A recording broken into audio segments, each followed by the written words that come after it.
Les vagues de la Costa Brava s'écrasaient avec fureur contre les falaises, comme si l'océan voulait avaler la terre entière. Juliette, les pieds nus dans le sable humide, hurla dans le vent, « Émilie! Attends-moi !» Mais Émilie, déjà loin devant, se retournait avec un sourire énigmatique, ses cheveux noirs fouettés par la brise salée. Et alors, sans un mot, elle disparut dans l'ombre du camping, laissant Juliette seule avec le poids d'un secret qui la rongeait depuis des mois. Juliette avait toujours été celle qui planifiait tout. À 25 ans, elle était une Parisienne typique, architecte en herbe, avec un appartement minuscule dans le Marais, des amis branchés et une vie qui semblait tracée sur du papier millimétré. Émilie, sa meilleure amie depuis l'université, était son opposé parfait. Originaire de Provence, avec ses yeux verts perçants et son tempérament fougueux, elle vivait au jour le jour, enseignant le français dans une école bilingue à Barcelone depuis 2 ans. Elles s'étaient rencontrées lors d'un échange Erasmus en Espagne. Et depuis, leur amitié avait été un ancrage dans le chaos de la vie adulte. Cet été-là, Juliette avait pris un congé sabbatique pour rejoindre Émilie en Catalogne. « Viens camper avec moi. On va explorer la côte sauvage », avait proposé Émilie au téléphone, sa voix pleine d'excitation. Juliette avait hésité, elle détestait l'idée de dormir sous une tente, loin des cafés parisiens et des expositions d'art. Mais quelque chose dans le ton d'Émilie l'avait convaincue. Peut-être était-ce cette pointe de vulnérabilité qu'elle avait perçue, ou simplement le besoin de s'échapper de sa routine étouffante. Elles arrivèrent au camping de la Costa Brava un après-midi ensoleillé. Le site était rustique, des tentes éparpillées sous des pins odorants, une vue imprenable sur la mer Méditerranée, et des douches extérieures construites en bois brut, alimentées par une source naturelle. C'est le paradis. Non, s'exclama Émilie en installant leur tente. Juliette rit. Mais intérieurement, elle se sentait déjà déplacée. Elle n'avait pas dit à Émilie qu'elle traversait une crise, son fiancé, Pierre, l'avait quittée 3 mois plus tôt pour une collègue. « Tu mérites mieux, » avait-il dit.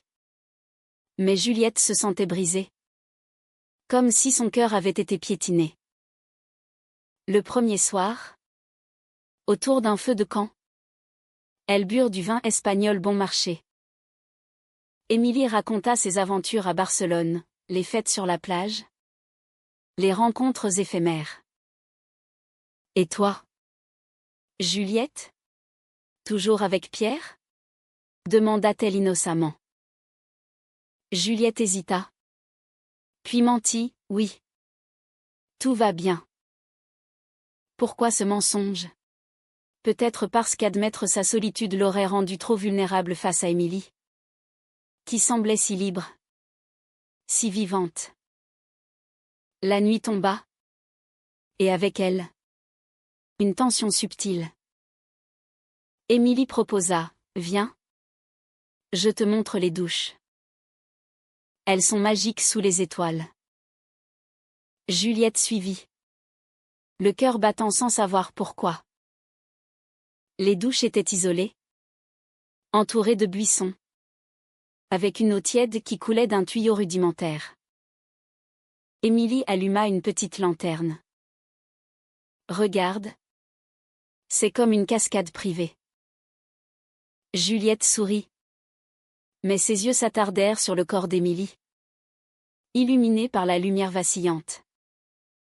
Émilie se déshabilla sans gêne, entrant sous l'eau. « Allez. Joins-toi à moi.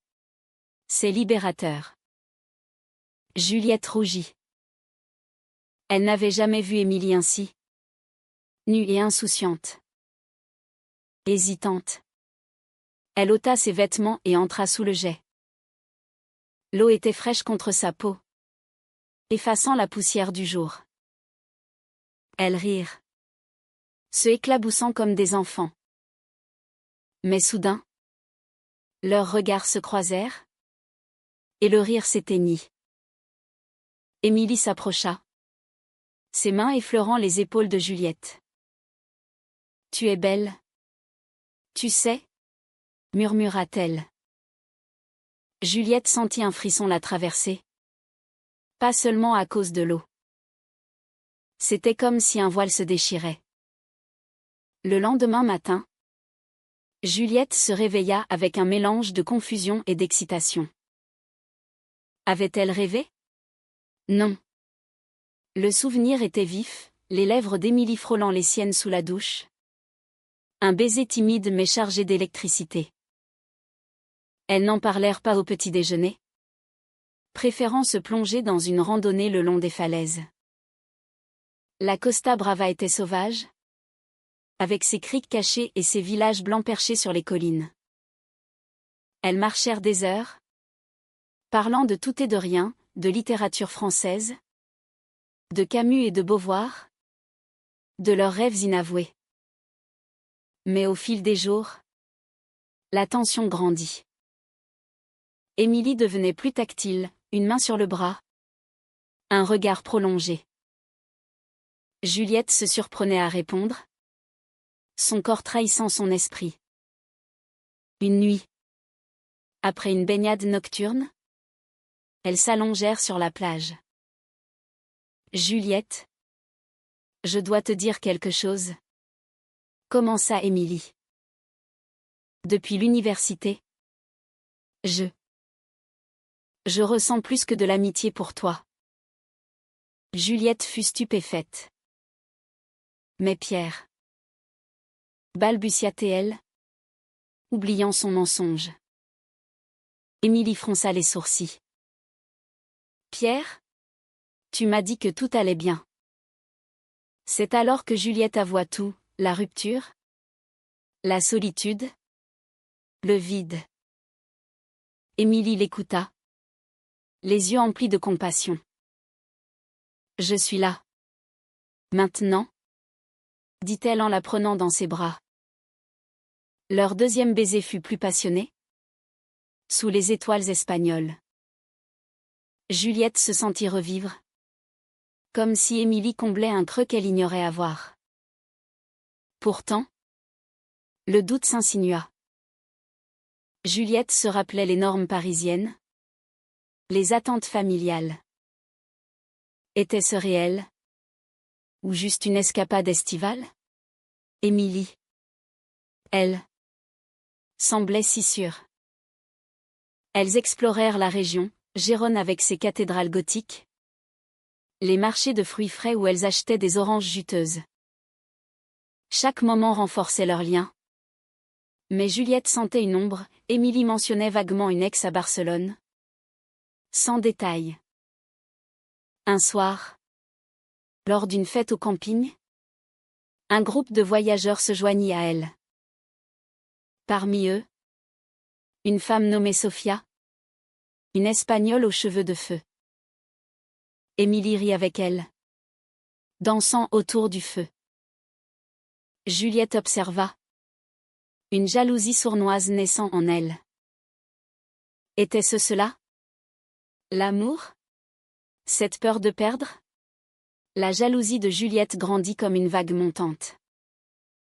Sofia, avec son accent chantant et son rire contagieux, semblait captiver Émilie. Elle parlait en espagnol fluide, excluant Juliette qui ne maîtrisait que les bases. C'est juste une amie, assura Émilie plus tard, dans l'attente. Mais Juliette ne pouvait s'empêcher de douter. Cette nuit-là, leur étreinte fut plus intense, comme si Juliette voulait marquer son territoire.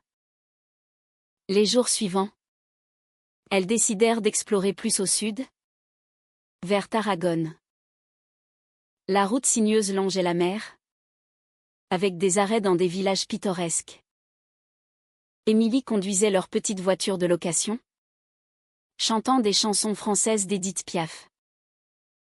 Juliette se détendit, se laissant porter par l'instant. Elles firent l'amour pour la première fois dans une crique isolée. L'océan comme témoin. C'était doux, exploratoire, plein d'une tendresse que Juliette n'avait jamais connue avec Pierre. Mais le conflit intérieur de Juliette s'amplifia.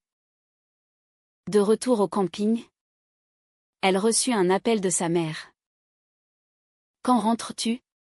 Pierre t'attend peut-être. » Juliette raccrocha, les larmes aux yeux. Elle n'avait pas dit à sa famille pour la rupture ? Encore moins pour Émilie. Émilie la trouva ainsi, assise sur un rocher. « Qu'est-ce qui ne va pas ? demanda-t-elle. Juliette explosa, « Tout. Je ne sais pas qui je suis. » « Et toi ? » Avec Sophia. Émilie fut blessée. « Sophia ? C'est ridicule. C'est toi que j'aime. » Juliette. Depuis toujours. Elles se disputèrent. Des mots durs fusant dans l'air chaud. Émilie révéla son propre secret, elle avait quitté Barcelone pour une relation toxique avec une femme qui l'avait trompée. J'ai fui ici pour guérir. Et puis tu es arrivé. La réconciliation fut émouvante. Sous la douche du camping. Encore une fois. Elles se lavèrent mutuellement, effaçant les blessures avec des caresses. Promets-moi qu'on affrontera ça ensemble, murmura Émilie. Juliette promit. Mais au fond d'elle, la peur persistait. Leur voyage prit une tournure plus profonde. Elles visitèrent Montserrat, le monastère perché dans les montagnes. Là, dans la basilique, Juliette pria silencieusement pour du courage. Émilie. Athée convaincue, respecta son silence. Sur le chemin du retour, elles parlèrent de l'avenir, peut-être vivre ensemble à Paris ou à Barcelone. L'idée excitait Juliette, mais l'effrayait aussi. Puis vint la trahison. Un soir, Juliette fouilla le téléphone d'Émilie, un acte qu'elle regrettait déjà.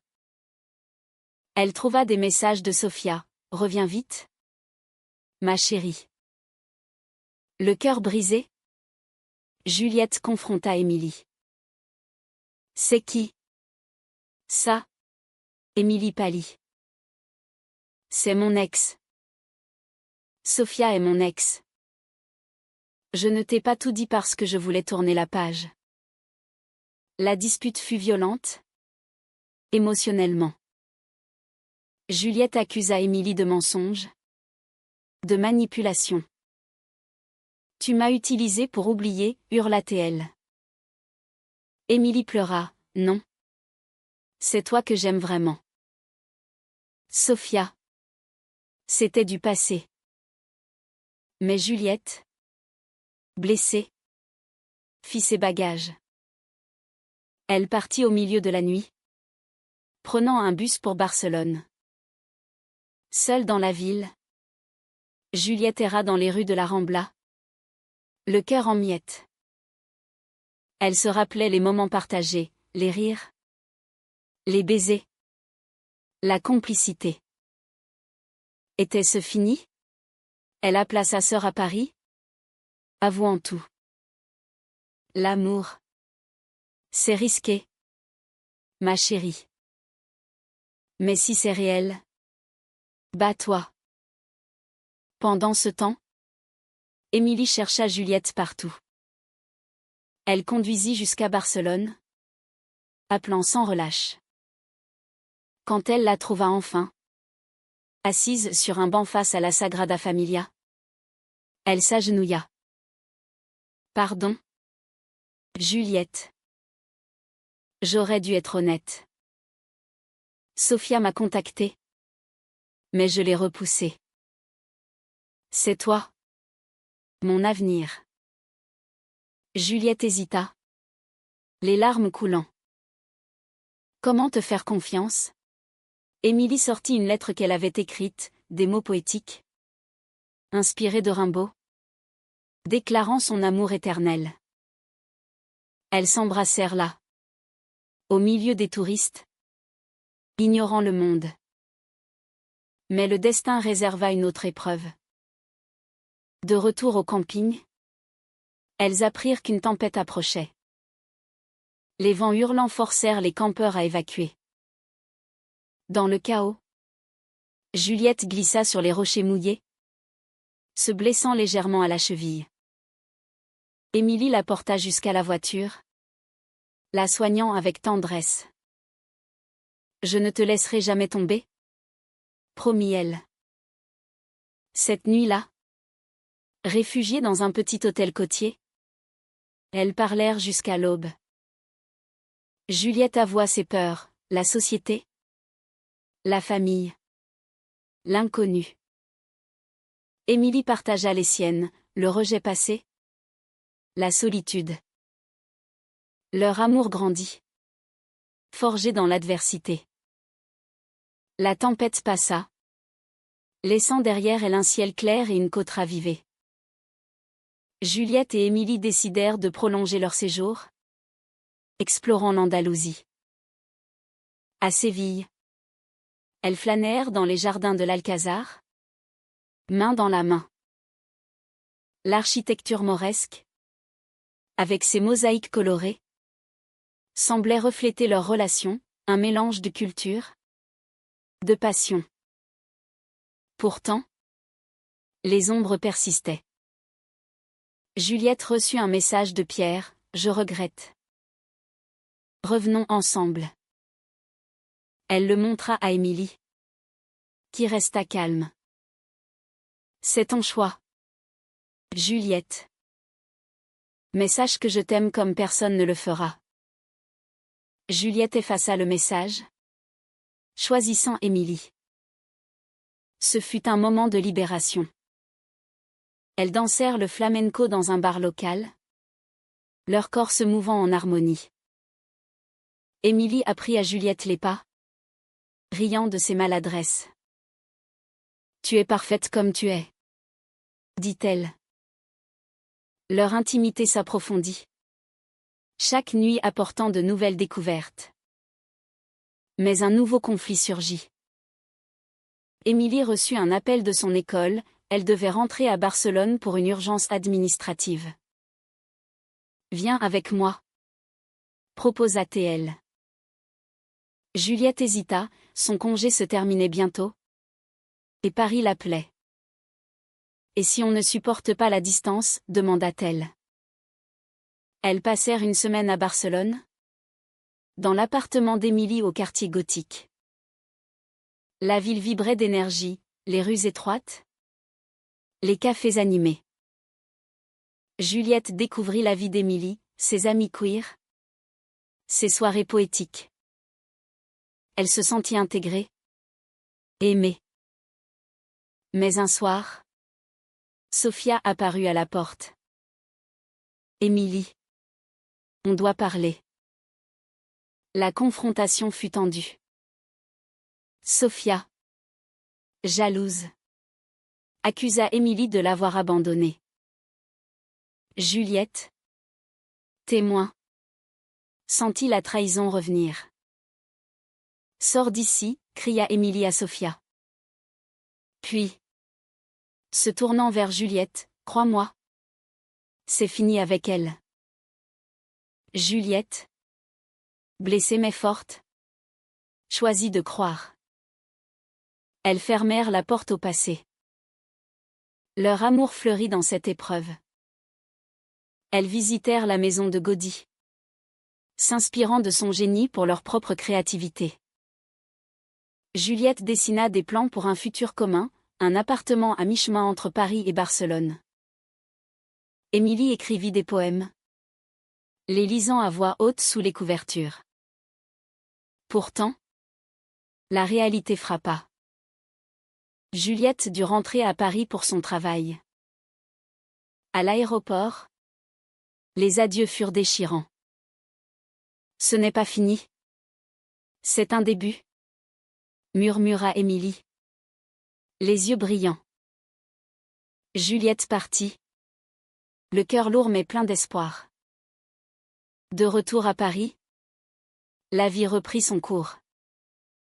Juliette confia à ses amis son histoire, recevant un soutien inattendu. Elle commença à explorer la scène lesbienne parisienne, lisant des auteurs comme Violette Leduc. Émilie appelait tous les jours, envoyant des photos de la mer. Mais la distance creusa un fossé. Émilie annula un week-end prévu, prétextant du travail. Juliette douta à nouveau. Est-ce qu'il y a quelqu'un d'autre, demanda-t-elle lors d'un appel. Émilie nia. Mais sa voix tremblait. La vérité éclata lors d'une visite surprise de Juliette à Barcelone. Elle trouva Émilie avec Sofia. Pas dans une étreinte, mais en discussion animée. Elle est venue m'aider pour un problème familial, expliqua Émilie. Mais Juliette vit rouge. Tu me mens encore. Elle partit en claquant la porte. Seule dans les rues de Barcelone, Juliette pleura. Était-ce la fin? Elle erra jusqu'à l'aube, repensant à leur première douche au camping. Ce moment de pure connexion. Émilie la retrouva au lever du soleil, sur la plage de la Barceloneta. Juliette, écoute-moi. Sofia est partie pour de bon. C'était une erreur de la laisser entrer. Je t'aime. Seulement toi. Juliette, épuisée, pardonna. Elles s'enlacèrent, le soleil levant symbolisant un nouveau départ. Elles décidèrent de tout plaquer, Émilie démissionna. Juliette négocia un télétravail. Elles s'installèrent à Gérone, une petite ville entre France et Espagne. Là, elles ouvrirent un atelier d'art, combinant architecture et poésie. Les mois passèrent, et leur vie à Gérone devint un havre de paix. La maison qu'elles louèrent donnait sur les remparts médiévaux, avec un jardin où poussaient des oliviers. Juliette concevait des projets locaux, tandis qu'Émilie enseignait en freelance. Leur journée était rythmée par des promenades, des dîners aux chandelles, des nuits passionnées. Mais la vie n'est pas un conte de fées. Un jour, Juliette apprit que sa mère était malade. Elle dut rentrer à Paris temporairement. Émilie l'accompagna, affrontant la famille de Juliette. La révélation de leur relation fut un choc. C'est contre nature, dit le père. Mais la mère, affaiblie, serra la main d'Émilie. Si elle te rend heureuse, c'est tout ce qui compte. Cette acceptation fut un tournant. Juliette et Émilie affrontèrent les préjugés ensemble. Leur amour renforcé par l'adversité. De retour à Gérone, elles organisèrent une petite cérémonie symbolique sur la plage, échangeant des vœux sous les étoiles.